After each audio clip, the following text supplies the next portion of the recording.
돌에 써서 새긴 죽게 하는 율법 조문의 직분도 영광이 있어 이스라엘 자손들은 모세의 얼굴에 없어질 영광 때문에도 그 얼굴을 주목하지 못하였거든. 하물며 영의 직분은 더욱 영광이 있지 아니하겠느냐.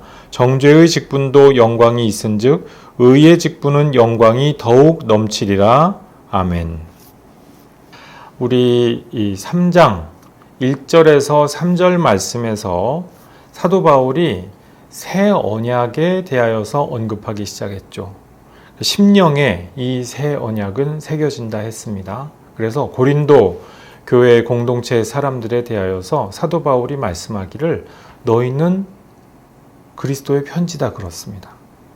그러니까 그리스도의 편지가 이미 그리스도의 편지가 이미 고린도 사람들의 마음에 새겨졌다. 혹은 사도 바울의 마음속에 새겨졌다. 다 의미가 통한다고 말씀드렸죠. 그러니까 사도가 고린도 교회 성도들을 생각할 때 너무나도 긍지가 되고 자부심거리가 되는 거예요. 그래서 담대하게 이야기하기를 여러분이 바로 그리스도의 편지입니다. 그런데 이 그리스도의 편지가 될 수 있는 것은 사도 바울의 경우에 고린도 교회에만 그런 칭호가 가능했겠습니까? 아니겠죠. 사도 바울이 서로 관계를 맺고 또 교제하고 성도의 사귐이 있었던 모든 지역 교회들마다 그들 한 사람 한 사람이 그리스도의 편지였다라고 하는 것입니다. 우리도 마찬가지죠. 우리도 각 사람이 그리스도의 편지가 될 수 있다고 하는 것입니다. 어떻게 하면? 우리가 새 언약의 그 대열에 우리도 동참해서 우리의 삶이 새 언약과 관련하여서 예수님의 십자가와 부활로 말미암아 우리 삶의 이야기가 바뀌어질 때 그때 우리는 새 언약의 대열에 동참하는 사람이 되는 것이고요. 동시에 우리의 심령에 그 새 언약이 심겨져 있고 새겨져 있는 바로 그 그리스도의 편지가 될 수 있다라고 하는 것입니다. 그래서 우리가 가는 곳곳마다 그리스도의 편지가 낭독되는 역사가 나타난다 말씀드렸죠. 살아있는 인간 문서로서 그리스도를 증거하는 살아있는 인간 문서로서 우리가 우리 이웃들 가운데에서 우리 가족들과 우리 지인들 앞에서 그렇게 나타나게 될 수 있다. 이렇게 사도 바울이 우리에게 말씀한다. 이렇게 전하였습니다. 자, 이 심령에 새겨지는 새 언약의 문제, 이 부분에서 우리가 근데 생각을 해보아야 될 것이 있어요. 그러면은 옛 언약 혹은 모세 언약에 견주어서 이 새 언약이 어떠냐는 거예요. 우리 구약 성경을 보면 시내산에서 율법이 수여되는 그 광경이 굉장히 장엄하고 영광스럽게 그려지죠. 모세가 이제 이 히브리 백성들을 이끌고 출애굽을 하지 않습니까? 애굽을 탈출해가지고 시내산에서 이 돌판을 수여받죠. 놀라운 광경입니다. 이제 시내산 언약을 중심으로 해서 사실상 그것을 계속해서 회상하고 해석하고 그것을 마음에 깊이 새기려고 애쓰는 가운데 구약 전체의 역사가 진행되었다. 이렇게도 말씀을 드릴 수가 있어요. 그래서 현대 유대교에서도 예수님을 인정하지 않고 또 사도 바울을 인정하지 않는 주요한 이유 중에 하나가 바로 그것입니다. 예수님이 하나님의 아들이라고 너희는 그러는데 우리가 볼 때는 아니다라는 거예요. 왜 아니냐? 시내산 언약 때 같은 그런 장엄한 기적이 없지 않느냐. 출애굽할 때처럼 그렇게 어마무시한 그런 어떤 그 획기적인 기적이 우리 눈앞에 보이지 않았다. 그러니까 십자가에 달려 죽은 너희들이 하나님의 독생자라고 주장하는 그 예수, 나사렛 예수, 의롭고 그리고 기특한 청년이라고는 생각을 하는데, 우리의 형제라고는 생각을 하는데, 하나님의 독생자까지는 아니다. 이렇게 이야기하는 것이 굉장히 이게 소박하고 단순할 것 같지 않습니까? 이런 생각이. 그런데 이것이 현대 유대교의 최고 가장 이 치밀하게 또 고차원적인 사고를 한다는 최고의 신학자들이 이런 말들을 하고 있다는 거예요. 그러니까 영광스러운 기적이 없다라고 하는 것이 현대 유대교에서도 예수님을 독생자로 받아들이지 못하는 아주 결국은 굉장히 소박한 이유가 된다고 하는 거예요. 그러니까 우리가 원조인데, 우리가 원조라는 이름을 포기할 만큼 너희가 뭔가 대단한 걸 안 보여줬다 이겁니다. 4세기 동방교회의 위대한 설교자였던 요한 크리소스토모스, 이분도 제가 자주 언급하는 분이죠. 이분이 훌륭한 고린도 후서 설교 원고를 남기셨어요. 그래서 이제 우리 말씀을 나눌 때 제가 주로 참조하는 역사적인 설교 원고들 가운데 하나인데요. 이 요한 크리소스토모스의 이분의 말씀을 들어보면은 굉장히 놀라운 이야기를 들을 수가 있어요. 4세기 사람이거든요. 기원 후 4세기 사람이란 말이에요. 그런데 이 4세기 사람인데 당시에 동방교회에서, 그러니까 동방이라고 하는 것이 안디옥이라든지 예루살렘이라든지 혹은 콘스탄티노플이라든지 이런 게 전부 동방교회란 말이에요. 근데 이 동방교회에서 사람들이 유대교 예배에 참석하는 거예요. 왜 그럴까요? 유대교 예배가 뭔가 더 원조 같다는 거죠.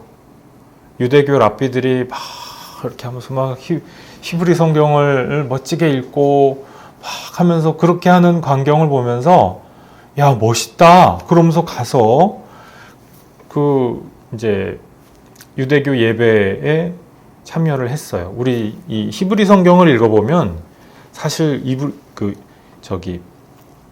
유대교 예배가 상당히 멋있습니다. 이 히브리 성경이 우리 같은 이제 비히브리인들이 읽으면은 가락을 잘 알 수가 없어요. 그런데 히브리 사람들은 이 히브리 성경에 있는 그 특유의 가락까지 다 이렇게 하면서 낭독을 하는데 그 낭독이 멋있어요. 그 자체로서 하나의 음악과도 같이 굉장히 멋있습니다. 그래서 이제 그런 요소들을 하나하나 가까이서 접하다 보니까 이제 그 예배가 우리 기독교회에서 드리는 그냥 밋밋하게 성경 읽는 것 같은 그런 분위기가 이제 시시하게 느껴진 사람들이 요한 크리소스토모스 시대에도 있었던 것 같아요. 그래서 이제 거기에 대해서 이 요한 크리소스토모스, 이 위대한 설교자 아니겠습니까? 이분이 아주 책망을 하시는 그런 설교를 하신 적이 있어요. 그러니까 유대교 예배에 함부로 참석하지 말라는 거죠. 예수님 때문에 예배가 존재하는데 예수님을 모르는 그 예배에 아직도 참석하고 있느냐, 이제 이런 책망을 하시는 설교를 한 적이 있거든요. 그래서 뭔가 유대교가 원조일 것 같고 모세의 영광, 시내산의 그 기적 사건, 이런 것이 굉장한 어떤 사건이기 때문에 신약 시대의 이 사건들은 뭔가 좀 거기에 비하면 시시하지 않느냐. 우리 오순절 마가의 다락방에서 있었던 그 성령 강림 사건, 우리가 그 기사를 보면 얼마나 영광스럽습니까? 그런데 눈에 딱 보이지 않잖아요. 사람들이 와, 신기하다고 말았던 것이지, 막 주파수가 통해가지고 사람들이 여기서 방언을 하는데 저기서 막 다 자기 그 지방의 방언대로 다 알아듣고 그 희한한 사건이 벌어졌죠. 그런데 그게 영광스럽냐는 거예요. 막 그냥 딱 하면 막 천사들이 막 그냥 짐승들도 쳐버리고 빛이 막 그런 영광스러운 어떤 기적이 나타난, 하나님의 현존이 나타난 사건이었냐는 것이죠. 그래서 사도 바울 당대에도 원조 유대교에 있었던 것 같은 그러한 영광스러운 기적, 그리고 그 기적의 중심에 있었던 모세가 더욱 영광스러운 분이 아니냐. 우리는 모세의 율법을 철저하게 준수하면서 예수님도 믿는다. 이게 이제 그 유대에서부터 온 혼합주의자들의 모토였던 거죠. 이런 사람들이 이제 바람을 슬쩍 집어넣는 거예요.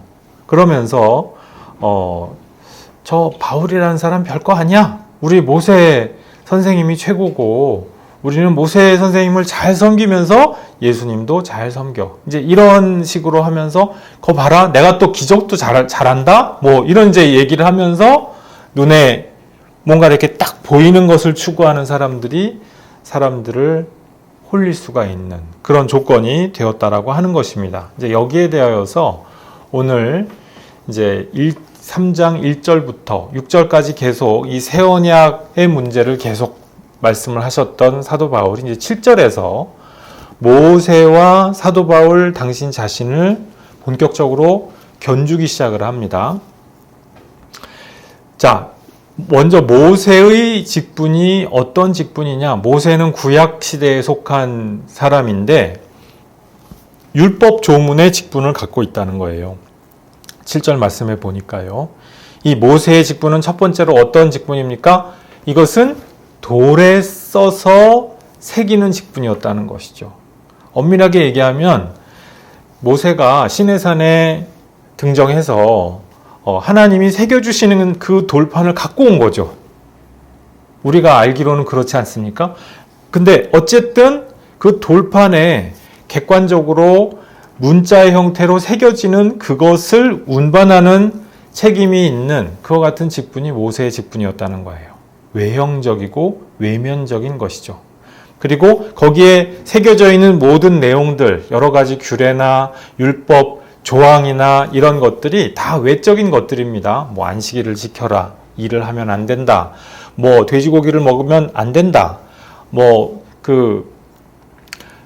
시체를 만지면 부정하다, 이런 거, 그 하나하나를 통하여서 하나님의 뜻이 무엇이며 하나님의 자비와 사랑이 어떤 것인지 실물 교육을 하는 그러한 의미가 구약의 그 언약의 전체 정신이라고 말씀드렸죠. 그러니까 이것은 외면적으로 아직 인류의 이 마음이, 심령이 다 자라지 못한 때에 아직 그 좀 야만적이라고 할까요? 아직 좀 인류의 그 마음이 영적으로 진보하지 못한 때에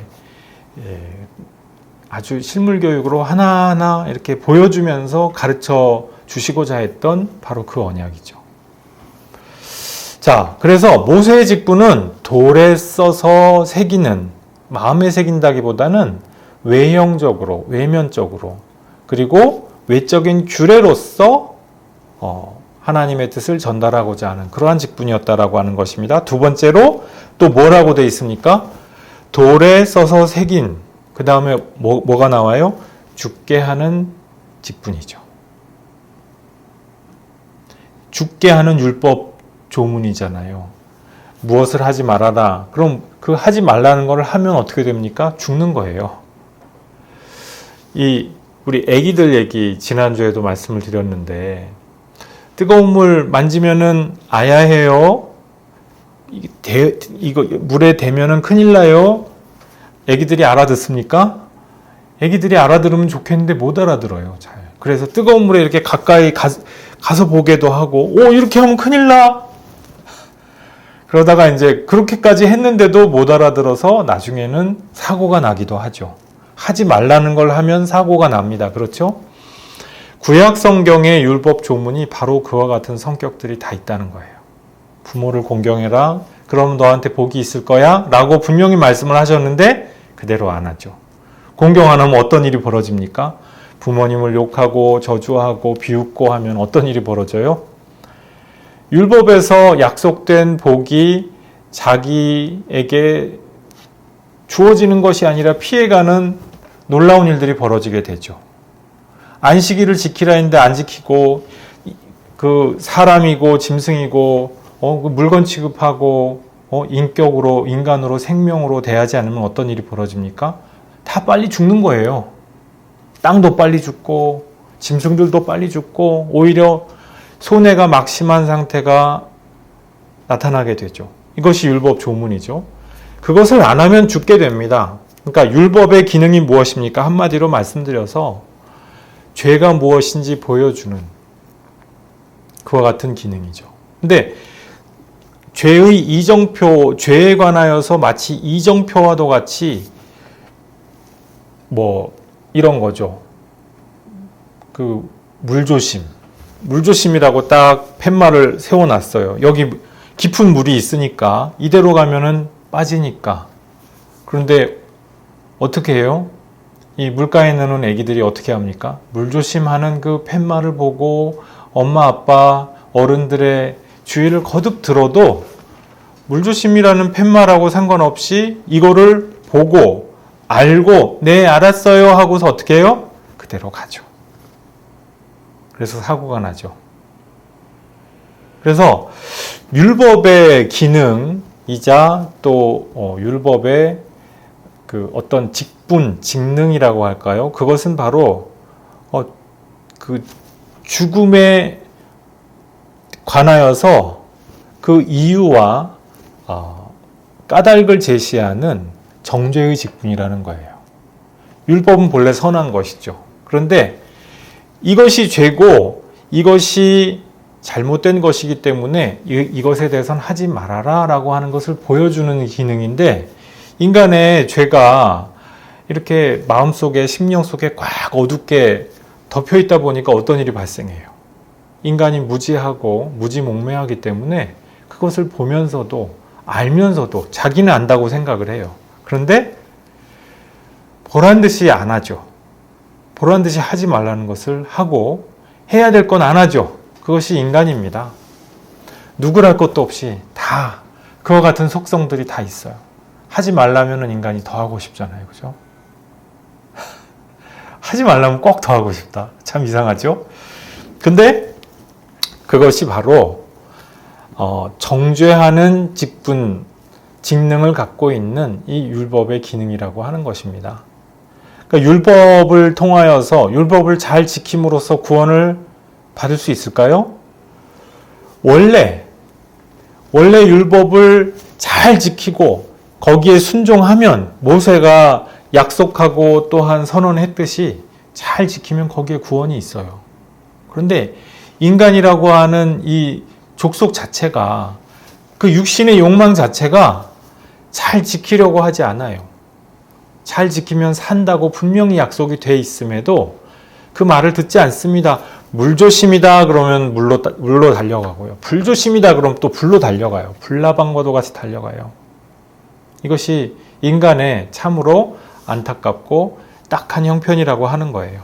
그래서 율법이 원래 구원을 약속하고 그 방향을 알려주는 것은 맞는데, 사람을 구원케 하는 능력에 있어서 부족함이 있었어요. 거기까지는 인간의 능력이 닿지 못하는 거예요. 하나님이 선과 악에 대하여서 알려주는 마치 선악과도 같은 그러한 기능으로서 율법이라고 하는 이정표를 주셨는데, 이 영적인 이정표를 사람들이 무시하고 그냥 죄의 기회로 삼아버렸어요. 그러니까 율법이라고 하는 이유를 가지고 내가 이것을 행하면은 의롭다고 하는 그 이유를 가지고 또다시 자기 자랑과 교만과 욕망의 근거로 또 희한하게 만들어버리는, 이것을 우리가 종종 말씀드렸죠. 능력주의적인 이유로 만들어버렸어요. 그래서 율법이 악의 세력이 가장 줄기차게 활용하는 악의 무기죠. 원래 율법은 하나님께서 수여하신 선한 이정표였어요. 근데 그 이정표를 가지고 악한 세력이, 악마가, 귀신이 악의 불화살로 사용을 해버리고 있는 거예요. 이게 인류의 형편이죠. 자, 어찌됐든 모세가 수행하였던 직분, 그 직능이 무엇입니까? 돌에 써서 새기는 직분. 외형적인 이정표를 만들어주는 직분이었고, 또 이 외형적인 이정표로 말미암아 사람들이 현저하게 죽게 되는 그런 정죄의 직분, 정죄의 직능이 있었다라고 하는 것이에요. 그런데 그와 같은 직능을 수행함에 있어서 시내산에서 하나님의 영광을 직접 뵙잖아요. 그러면서 모세 얼굴에 환하게 하나님의 영광이 반사되고 투영되는 역사가 나타났죠. 출애굽기 34장에 보면 그 일이 기록이 되어 있는데 사람들이 너무 두려우니까 감히 쳐다보지 못한다고 되어 있었어요. 이렇게 가만히 우리 태양하고 눈싸움 하면 누가 이겨요? 태양하고 눈싸움 하면 누가 이기죠? 태양하고 눈싸움에서 이겨본 사람. 그 이긴 사람은 지금 눈이 망가졌겠죠. 그렇겠죠? 태양이 얼마나 밝습니까? 모세하고 감히 그걸 못했다는 거예요. 눈싸움을 할 엄두를 못 냈다라는 거예요. 그만큼 모세 얼굴의 영광이 시내산에서부터 온 그 하나님 현존의 영광이 대단하였다. 근데 이 영광이 영구하고 영원한 것이냐, 여기에 대하여서 유대인들의 생각이 좀 갈렸어요. 많은 유대인들은 이 영광이 계속 지속이 됐을 것이다, 이렇게 기대를 했어요. 그래서 온켈로스 타르굼이라고 하는 타르굼인데 거기에 보면은 죽을 때까지 영원히 계속 모세의 얼굴이 빛났다, 이렇게 기록이 되어 있는데, 근데 또 그렇지 않다라고 생각하는 유대인들도 있었어요. 필로 같은, 거의 이 필로는 종종 제가 말씀드리고 인용하게 되는 아주 위대한 분인데, 이 필로는 유대 철학자로서 거의 마치 기독교 이전의 기독교인처럼 신약 성경과 굉장히 흡사한 생각을 하는 분이었습니다. 아마 사도 바울이 잘 아는 분이 아니었을까 하는 생각도 들고요. 근데 이 필로는 생각이 달랐어요. 시내산에서 봤을 때만 하나님의 영광이 반사되었다는 거예요. 그리고 또 이 영광이 점점 옅어졌다가 하나님의 회막으로 들어갔을 때 다시 또 영광을 받아서 반사를 하게 되었을 것이다. 이제 이런 식으로 왔다는 것이죠. 그래서 이 영광은 어찌됐든 어떤 영광입니까? 영원한 영광이 아니었다. 사도 바울은 지금 이 필로의 생각에 동의를 하고 있는 것이죠. 정말로 이것을 그대로 끌어와서 유대인들에게 혹은 유대 그리스도인들에게 상기를 시켜주고 있는지 거기까지는 우리가 확인할 수 없지만, 확실한 거는 이제 이러한 배경에서 사도 바울이 모세의 영광이 영원하지 않았을 것이다. 그것은 사라져가는 영광이었다. 근데 그 사라져가는 영광의 그 속성이 옛 언약, 구약 시대의 그 언약의 영광과 같지 않느냐는 거예요. 구약의 영광은 분명히 영광스러운 거예요. 외면적으로 화려하고 장엄한 영광이죠. 그런데 그것이 과연 영원한 것이냐? 아니다. 사라져갈 영광이다 라고 하는 바로 그 말씀입니다. 그래서 사도 바울이 이제 8절에서 영의 직분은 더욱더 영광스럽지 않겠느냐라고 말씀을 하죠. 여기서 우리가 생각할 점이 있습니다.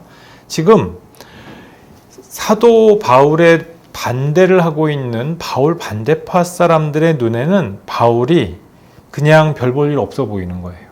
자기들 생각에 자기들은 이렇게 막 유체이탈도 하고 막 해가지고 막 기도하다가 막 유체이탈이 돼가지고 막 뭣도 보고 이런 경험이 있단 말이죠. 그러니까 요새도 유체이탈 자기가 명상하는 중에 유체이탈했다 이런 분들 있잖아요. 그런 게 있을까? 에이, 거짓말이야 라고 생각을 할 수 있겠지만 인간이 그럴 수가 있다는 거예요.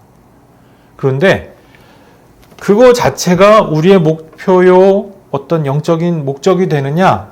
성경에 따르면 그렇지 않다는 것이죠. 그게 중요한 게 아니고, 우리 기독교 전통에도 유체이탈 비슷한 것을 한 분이 있어요. 심지어는 몸이 실제로 물리적으로 떴다라는 그런 기록이 있는 분도 있습니다. 그러니까 어떤 기독교 바깥의 종교 세계에서 그런 분들이 있다고 할 때 그것을 무조건 배관시할 필요는 없어요.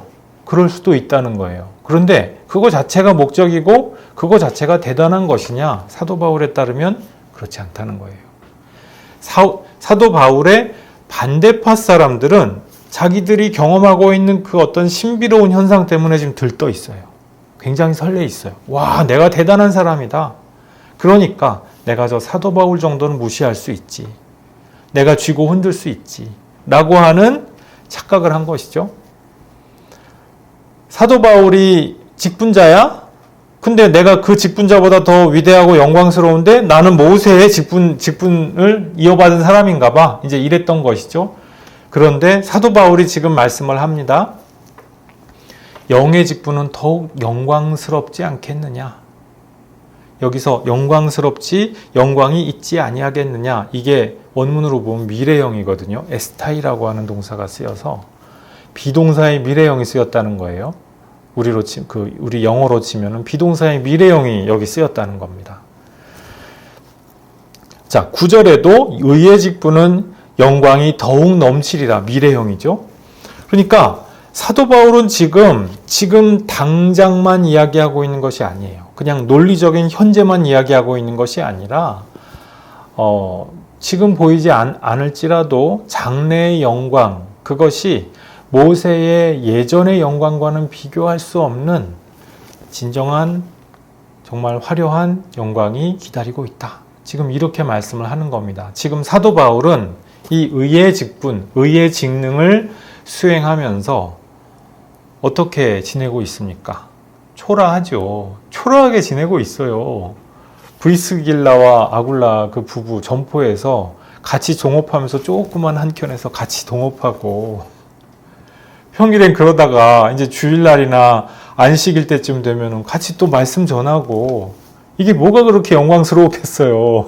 땀 흘려서 일하다가 뭐 얘기하다가 이제 그 손님들하고 얘기하다가 복음을 전하고 나눌 기회가 있으면 반가워가지고 이러면서 얘기하다가 또 알았어요?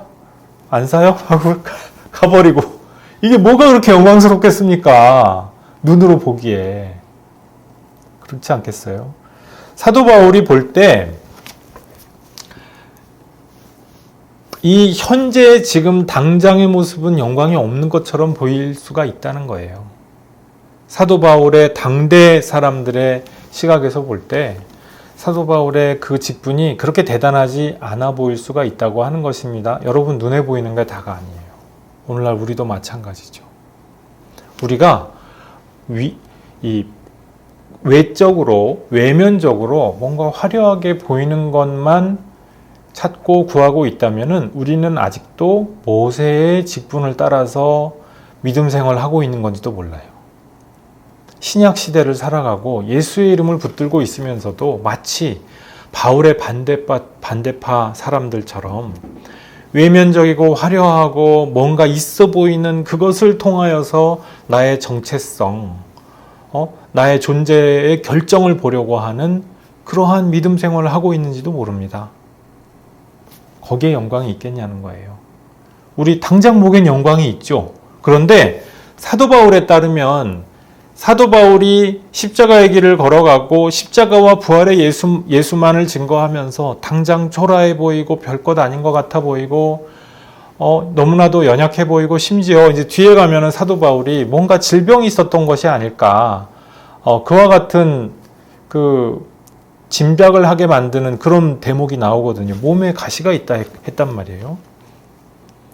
여러분, 우리가 알고 있는 사도 바울은 손수건만 이렇게 해도 얹어도 병이 낫고 그림자만 지나가도 막 사람들이 치유를 받고 그런 대단한 기적의 사람 아닙니까? 그런데 사도 바울의 그 본인의 육신은 그렇게 연약했다는 거예요.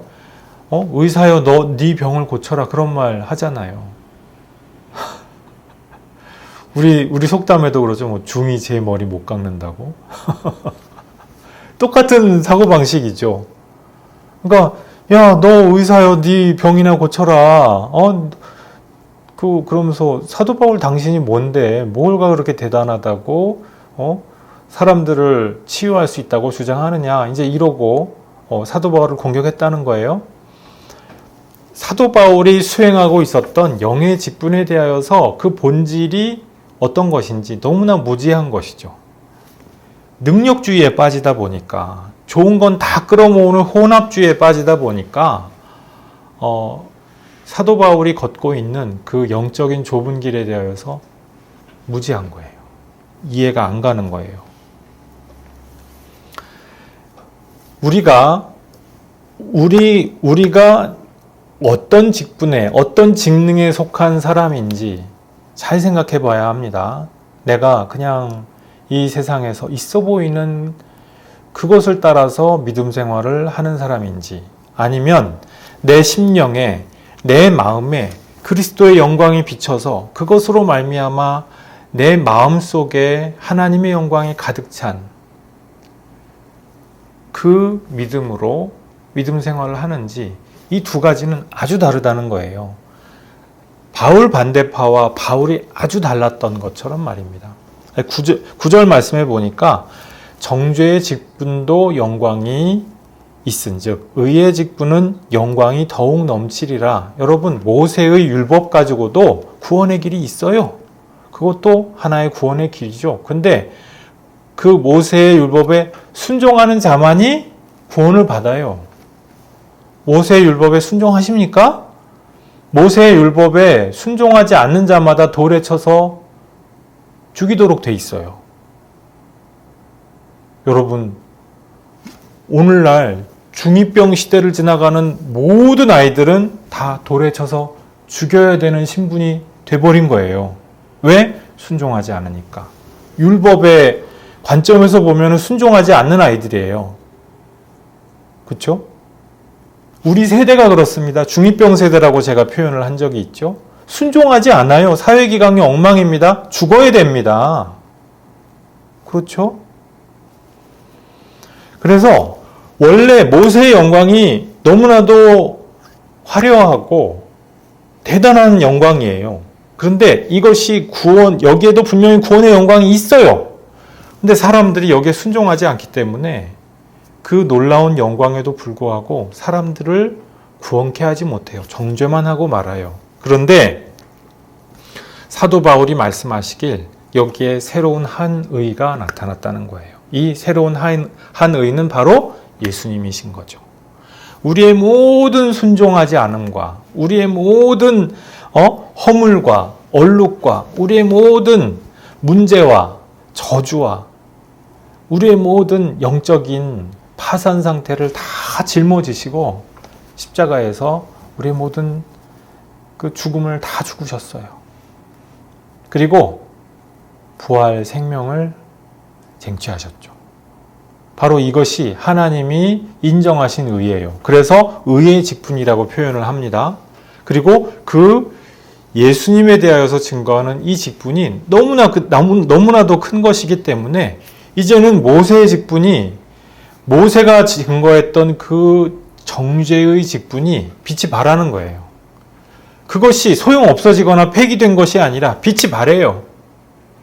율법을 온전히 능가하고 더 위대한 의가 나타났기 때문에, 생명으로 인도하는 의가 이제 나타났기 때문에 모세에 의해서 발하였던 그 외면적인 광채를 아득히 뛰어넘는 훨씬 더 차원 높은 그 무언가가 우리에게 나타났다, 그 말씀입니다.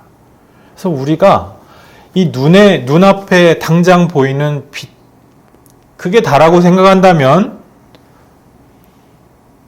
예수님을 통하여서 우리에게 나타난 그 영광의 광채를 볼 수가 없죠. 우리가 오늘날 과학이 발달된 시대를 살면서 우리 눈에 보이는 가시광선이 다가 아니라는 걸 알잖아요. 적외선도 있고 자외선도 있죠. 또 전자파도 있죠. 전파라는 것도 있죠. 이 모든 것들이 우리 눈에는 보이지 않는데 존재하는 어떤 것들이죠. 그러니까 물리적인 차원에서 빛이라고 하는 것을 생각해 보아도 불가시적인 빛이라는 게 있다는 거예요. 영적인 세계는 어떨까요? 더합니다.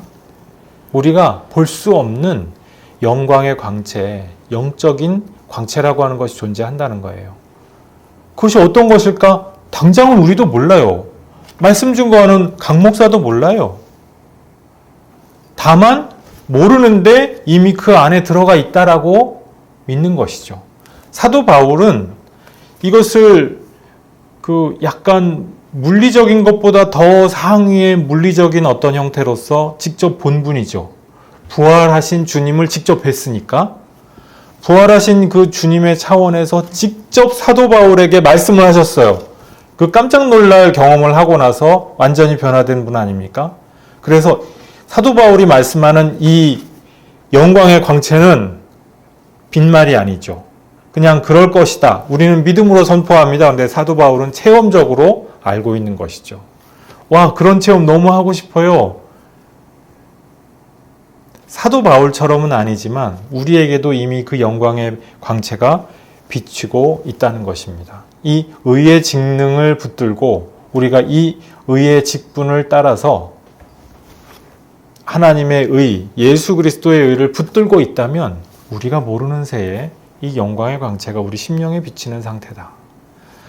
자, 그래서 우리가 단지 우리 눈앞에 보이는 그 광채만이 아니라 하나님께서 예수 그리스도를 통하여서 성령 안에서 우리에게 비추어 주시는 진정한 광채, 더 차원 높은 광채, 하나님의 영광의 광채, 그 가운데 모두가 우뚝 서게 돼서 하나님 보좌 앞에서 하나님 영광의 찬송이 되는 귀한 성도 여러분들 모두 되시기를 주님 이름으로 축복합니다.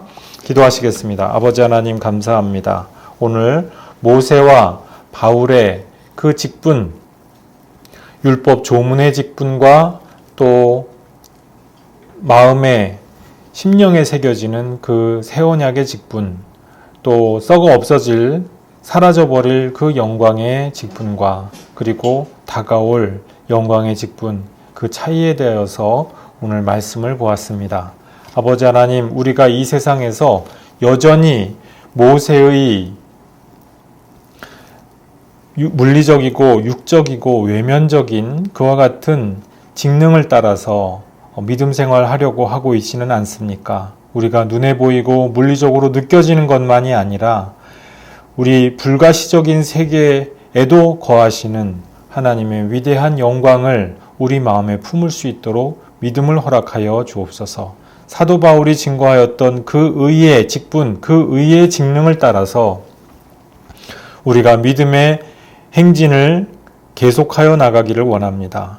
주님, 우리가 이 땅에서 사람들이 가는 그 넓은 길, 눈에 보이는 길이 아니라 사도 바울을 통하여서 우리에게 선포하여 주셨고 또 알려주셨던 우리 심령에 새겨주기를 원하시는 그 하나님의 의, 새로운 의, 예수 그리스도를 주님 우리가 우리 마음속에 우리 심령 속에 온전히 품고 주님을 향하여서 나아갈 수 있도록 우리 인생을 주장하시고 함께하여 주옵소서. 감사드리옵고 예수님 이름으로 기도드리옵나이다. 아멘.